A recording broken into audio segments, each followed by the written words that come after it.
obligation and do not point to Yes, me. you have a constitutional oath to uphold the Constitution, ma'am.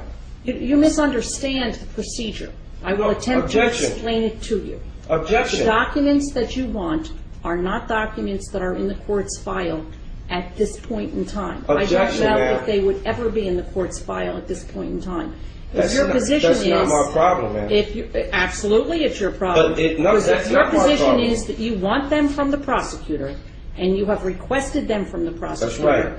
And the prosecutor has failed to give them to you. That's right. You can make the appropriate application to the court, and you can say to the court, I've asked for them, I'm entitled to them, I haven't gotten them, order them to give it to me. I've already filed received a no notarized affidavit of fact in reference to return of property weeks ago. A notarized affidavit. So if you're telling me you don't have to acknowledge affidavits, all right, that's what your statement is. However, bottom line is this court has failed to prove jurisdiction and has avoided the issue of jurisdiction at all costs. And nobody in here has the status. All right? Nobody has proven status, and nobody in here has the authority to proceed. Now, the last hearing we discussed, you stated that Could you please stop yelling at me? this matter, you stated, ma'am, for the record, you stated that this matter was relative to jurisdiction, not Mr. Kiesler's position here and not anything else. You stated that you were giving the prosecution a chance to prove jurisdiction, and he's not even the assigned prosecutor to the case, but obviously he's remaining silent, and he has nothing to state. So I move that this case be dismissed. When there is an appropriate application before this court to address the issue of discovery violations, jurisdiction, or anything else, the court will act. Filing a notarized or not notarized affidavit is not an appropriate way to bring a matter before the attention of the court. What you must file is a notice of motion that sets forth the relief that you want, and it needs to be supported with a certification, an affidavit, whatever it is. Can you repeat that, ma'am? Notice of motion.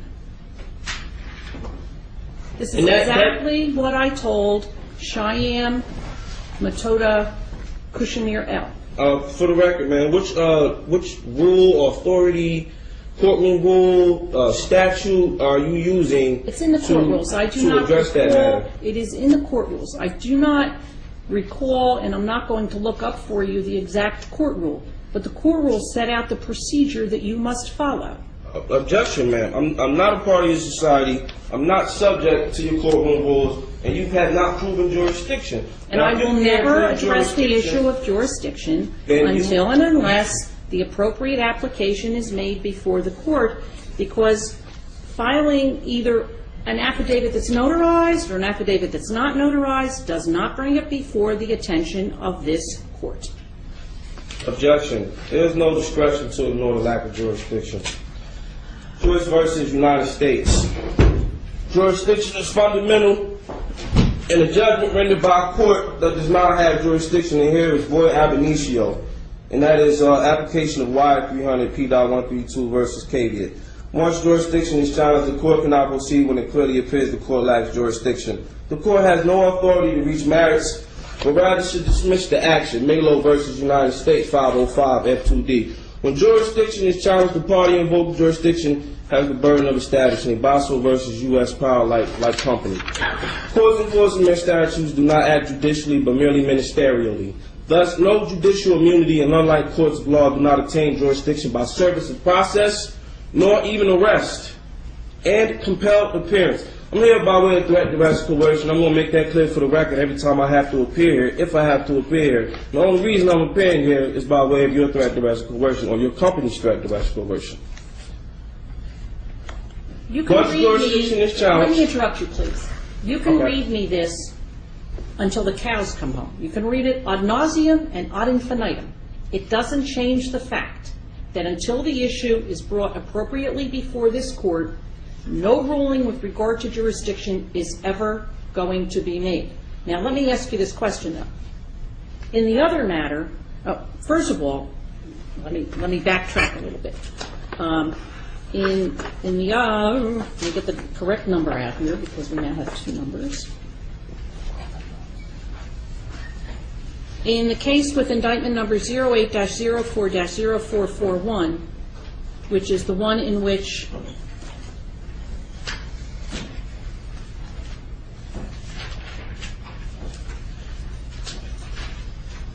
Cheyenne M. Cushamirel is also involved, I have severed those matters, so they will be on completely separate tracks. But he told me that he had filed a notice of removal to the federal court, and my question to you is, have you filed a notice of removal to federal court with regard to any of these matters? Yes, ma'am. Notice of removal All has of been them? filed All of them? regarding all matters. The three matters? Yes, the three Okay. matters that you May I ask you, please, would you tell me, reference. when did you file this? They were filed last night, FedEx. To By the way of federal FedEx, court? to the federal court. All right. Yes. Now, as I am sure you are aware, if the court accepts them, then we will simply transfer them to the federal court. We won't deal with them anymore. Okay, well, I'm still sure you're aware of the matter that you've not proven jurisdiction in either of the hearings and that you've avoided addressing the issue of jurisdiction.